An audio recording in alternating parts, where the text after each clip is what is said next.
Posible ba na malaman natin ngayon pa lang, hindi pa tayo namamatay, alam na natin na sa langit tayo mapupunta at makakapiling natin ng Diyos ng pangwalang hanggan? So pag-usapan po natin yan sa devotion natin na ito. Magandang araw po sa bawat isa sa inyo. Welcome back to our 365 Daily Devotions, Seminary Edition.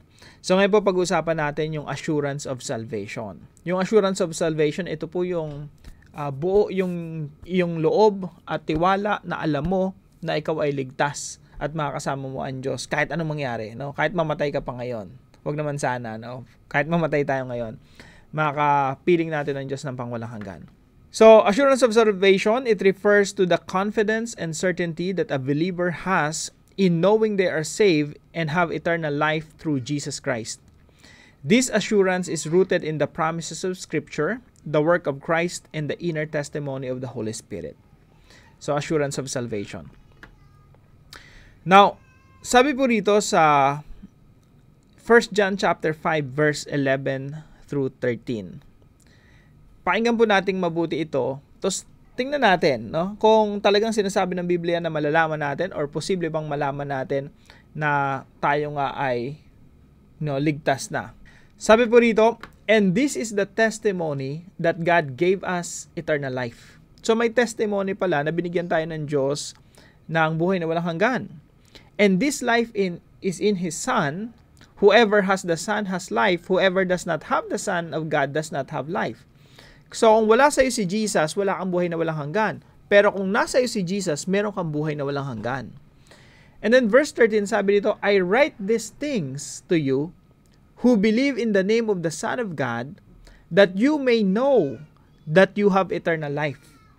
So sinusulat ni John, itong 1 John, itong letter na ito, sabi niya, I write these things to you who believe in the name of the Son of God so that you may know. Ibig sabihin, pwede palang malaman na ngayon pa lang, hindi pa tayo namamatay, nasa earth pa lang tayo, nandito pa lang tayo sa kung saan man tayo naroroon, may hininga pa tayo, pero alam na natin, makakapiling natin ng Diyos ng pangwalang hanggan at hindi tayo mawawalay sa Kanya. So sabi dito, that you may know, pwede palang malaman. Sa Tagalog po, ang mga bagay na ito ay sinulat ko sa inyo upang inyong malaman na kayo'y merong buhay na walang hanggan sa inyong nananampalataya sa pangalan ng anak ng Diyos.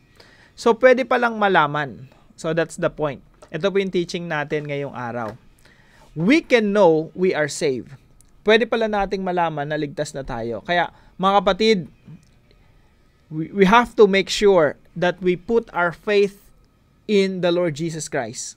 Na siya yung namatay doon sa krus ng Kalbaryo para sa ikapapatawad ng ating mga kasalanan. Siya yung sumapo ng kasalanan at kaparusahan na dapat sana'y tayo ang tumanggap. Siya yung naging kasalanan on our behalf at siya ang pinarusahan. Samantalang tayo na nagkasala, imbis na parusa at sumpa ang danasin natin, ang ibinigay sa atin ng Diyos ay kaligtasan at pag-ibig. Yan po yung biyaya ng Diyos. Diyan po natin nakakamtan yung ating kaligtasan kapag nanampalataya tayo sa ginawa ng Diyos. So we can know we are saved kung tayo nga nananampalataya sa ginawa ng Panginoong Hesukristo. And number 2, God's salvation cannot be lost. Ang kaligtasan na ibinigay sa atin ng Diyos ay hindi mawawala sa atin. Sabi po rito sa John 10:28-29, I give them eternal life. So ito yung mga nananampalataya sa Panginoon. Okay? Binibigyan ko sila ng buhay. And they shall never perish. No one will snatch them out of my hand. My Father who has given them to me is greater than all. No one can snatch them out of my Father's hand. So tayo nasa kami ng Diyos at walang makakaagaw sa atin kahit si Satanas, kahit ang kamatayan, kahit anumang pangyayari, events dito sa mundo, kahit lindol, kahit baha, kahit si Satanas, hindi tayo maaalis sa kamay ng Diyos. At yan po ay kasiguraduhan na meron ngang kaligtasan. So, yung kaligtasan natin hindi mawawala. God's salvation cannot be lost. So, kahit magkasala tayo, hindi nawawala ang kaligtasan. Kasi ang tunay na mananampalataya, pag nagkasala, bumabalik sa Diyos. Ang tanong, paano pag hindi ka na bumalik sa Diyos? Paano pag nagpakasasa ka na sa kasalanan at wala ka nang pakialam sa Diyos for the rest of your life? Ligtas ka pa rin ba? Hindi. Kasi yung paglayo mo sa Diyos, ito ay katibayan na hindi mo talaga tinanggap ang kaligtasan mula sa Diyos. Sapagkat ang isang taong ligtas ay magpapatuloy sa pagsunod sa Diyos. Ang isang taong ligtas, madapa man yan, babangon yan. Bakit? Bakit siya babangon? dahil ang Santong Espiritu ay nasa sa kanya. At ang Santong Espiritu, ibabalik at ibabalik at ibabalik tayo sa Diyos. Ang role ng Santong Espiritu sa ating buhay ay ibalik tayo sa Diyos. Kaya kung wala kang Santong Espiritu sa iyong buhay, hindi ka nababalik talaga sa Diyos. Point number 3. The Spirit is the guarantee of our salvation. Yung Espiritu ng Diyos, yan ay garantiya. Inilagay sa atin ng Diyos bilang garantiya ng ating kaligtasan. Sabi po rito sa 2 Corinthians chapter 1 verse 21 through 22.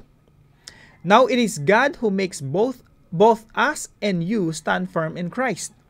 He anointed us and set His seal of ownership on us. Ibig sabihin, sinelyuhan ka na ng Diyos at sinasabi niyang ikaw, pagmamayari na kita. Napakasarap, no? pag sinabi nga lang sa'yo ng, kung ikaw ay nililigawan, nag-engage na kayo, no? Binigyan ka na ng singsing at sinabi niya, aking ka na.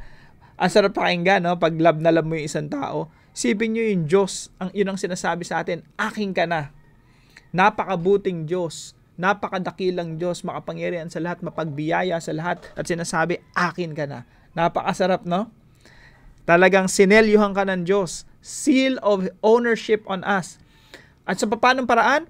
And put His Spirit in our hearts. Inilagay ng Diyos ang kanyang Espiritu sa ating mga puso. As a deposit. Bilang deposito, guaranteeing what is to come. Garantiya. Ano yung what is to come? Yung fullness of our redemption, yung pagliligtas ng Diyos sa atin. So para po yung cheque yan, no? Isipin niyo po natin, yung tao kasi pag inisyuhan ka ng cheque, pwedeng tumalbog yan eh. At pwedeng hindi totoo. Pero usually, pag may cheque ka, good as money na yan, no? Good as cash na yan. Kumbaga, yan yung deposito na yan, may guarantee na yan eh. Kaya may kaso kapag tumalbog yung cheque. Now, isipin niyo po, kung tayong mga tao, tinitingnan natin yung cheque bilang guarantee. Isipin niyo po, yung Diyos, inisyuhan ka ng eternal life. Yan yung cheque, eternal life. Pinirmahan ng Diyos. At ginawa niya yun in Jesus Christ. Isipin niyo po, may pirma ang Diyos, inisyuhan ka ng kaligtasan. Kailanman hindi tatalbog yan. Kailanman hindi mawawala yan. At sa atin po, yung inisyu sa atin, hindi cheque, kundi ang Santong Espiritu bilang deposito, bilang garantiya na yung pinangako ng Diyos, mangyayari yan. Matutupad yan. Yung lubusang pagliligtas at pagtutubos sa atin, mangyayari at magaganap yan. So yun po yung role ng Banal na Espiritu. He is the guarantee of our salvation.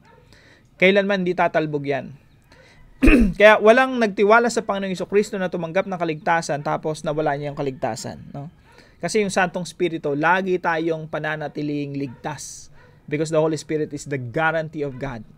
Marami po ang mga verses na nilista po rito, no, about deposit guaranteeing our inheritance, na Banal na Espiritu talaga deposito ng Diyos. Marami pong mga verses rito, basahin po natin. So, we can know we are saved. God's salvation cannot be lost. The Spirit is the guarantee of our salvation. Na naglagay po ako ng ilang mga points pa rito, no, para mas makita natin yung implikasyon ng assurance of salvation. Yung meron kang kasiguraduhan na ikaw ay ligtas na. Number 1, yung assurance of salvation, it takes away our fear of death. Wala ka na tayong takot sa kamatayan. Sabi po rito sa John chapter 5 verse 24, very truly I tell you, whoever hears my words and believes Him who sent me has eternal life. Meron ka ng buhay na walang hanggan and will not be judged. Hindi ka nahuhukuman pa, hindi nahahatulan, but has crossed over from death to life. Nakatawid ka na mula sa kamatayan patungo sa buhay. Sa Tagalog po, hindi na siya hahatulan kundi nakatawid na siya sa buhay mula sa kamatayan. Ibig sabihin, nalampasan mo na yung kamatayan. Na-overcome mo na sa pamamagitan ng Panginoong Jesucristo. It takes away our fear of death. Sabi po rito sa Hebrews chapter 2 verse 15. Basahin ko po sa Tagalog. Sa pamamagitan din ng kanyang kamatayan ay pinalaya niya ang lahat ng tao na buong buhay nila ay inalipin ng takot sa kamatayan. Natatakot tayo sa kamatayan kasi baka anong mangyari sa atin? May buhay pa ba sa kabila ng buhay? No, meron pa bang next life? Mapupunta ba ako sa kapahamakan, sa impyerno, sa langit, purgatorio, kung meron man nun, saan man, diba? Marami tayong niniisip. Pero sabi po rito, pinalaya na tayo ng Diyos mula sa pagkaalipin ng takot sa kamatayan. It takes away our fear of death. It fills our hearts with gratitude. Isipin mo, hindi ka na mapapahamak, hindi ba mapuno ng pasasalamat ang iyong puso? At kasunod po niyan, it inspires us to serve God. Dahil alam natin na tayo ligtas na. Ano pang gagawin natin dito sa mundo? Ligtas na tayo. Wala tayong ibang gagawin kundi paglingkuran ang Diyos na nagligtas sa atin. It fills our hearts with gratitude. Ang kasunod niyan, kung nagpapasalamat ka talaga sa Diyos, it inspires us to serve God. Kaya po bilang application, number 1, do not be afraid of sufferings or death. Wala na tayong kinakatakutan. Hindi na tayo natakot sa anumang sakit, kamatayan, cancer, aksidente, kahit ano, wala na tayong kinakatakutan because we know we are safe in the hands of God.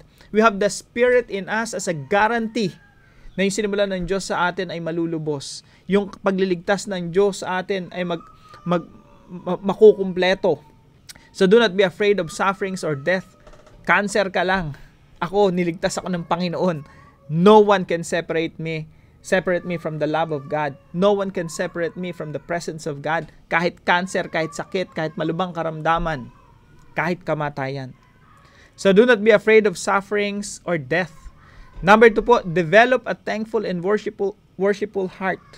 Makapag-develop tayo ng puso na hindi iniitsapwera ang pagliligtas ng Diyos. Minsan kasi nasasanay na tayo, okay, I'm saved, I'm a Christian. Pero nakakalimutan na natin yung ginawa ng Panginoong Jesucristo doon sa krus. Gano'ng kabigat yung pinagsumikapan ng Panginoong Jesucristo doon sa krus, maibigay lang yung kaligtasan sa atin. And we don't take our salvation for granted. Lagi tayo nagpapasalamat sa Diyos. Lagi tayo nagpupurit, sumasamba sa Diyos because of His grace, because of His goodness. At kasunod po niyan, we serve God by leading your network to Christ. Wala na tayong gagawin sa mundo kundi paglingkuran ang nagligtas sa atin. So sa paanong paraan? By leading our network to Christ. Pag sinabi po nating network, these are the people around you. Network, family and friendship network. Madalas ko pong tinuturo yan kasi mas mabilis dumaloy ang ebanghelyo ng Panginoong Jesucristo sa mga natural mong karelasyon. Kagaya ng pamilya, mga kaibigan. Pag ikaw naligtas, mas mabilis dumalo yan sa mga kausap mo araw-araw, sa mga nakakasalamuha mo araw-araw, maliban na lang kung tinatago mo ang Panginoong Jesucristo at ayaw mo silang ipakilala sa iba. Maliban na lang, no? Pero kung nakilala mo talagang Panginoong Jesucristo, na in love ka sa Kanya, you want to share the love of Christ. Now we can serve God by leading our network, family, friendship network to Christ. Huwag tayong pumayag na tayo lang nai-inlove sa Panginoon. Huwag tayong pumayag na tayo lang sumasamba sa Panginoon. Gusto natin, someday, yung mga kaibigan natin, mga kapamilya natin, nanay, tatay, kapatid, mga tito, tita, kasama nating sumasamba sa Panginoon. At yung mga family and friendship network natin, magkaroon din sila ng assurance of salvation na meron ka na ngayon. Magkaroon sila ng guarantee na sila'y ligtas nga. At ma-inspire sila na maglingkod sa Panginoon kung paano ka na-inspire maglingkod sa Panginoon. So do not be afraid of sufferings or death. Develop a thankful and worshipful heart. Serve God by leading your network to Christ. Now, marami po tayong mga verses dito na nilista. Hindi ko po inisa-isa, pero parte po yan ng readings natin, no? Kung gusto niyo pong lumalim sa topic natin na ito. Now, para naman po sa ating discussion, how does the assurance of salvation help you face challenges or fears in your life? Samahan niyo po ako sa panalangin.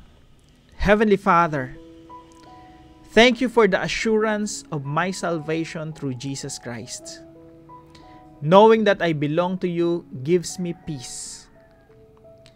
Please take away my fear of death and suffering. Fill my heart with gratitude for all that you have done for me.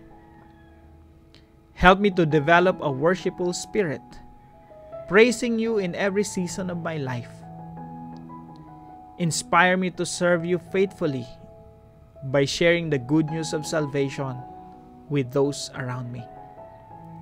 Save my family members and friends. Give me the courage and wisdom to lead them to Christ, so that they too may experience the joy of your salvation. Thank you, Father. This I pray in Jesus' name. Amen and amen.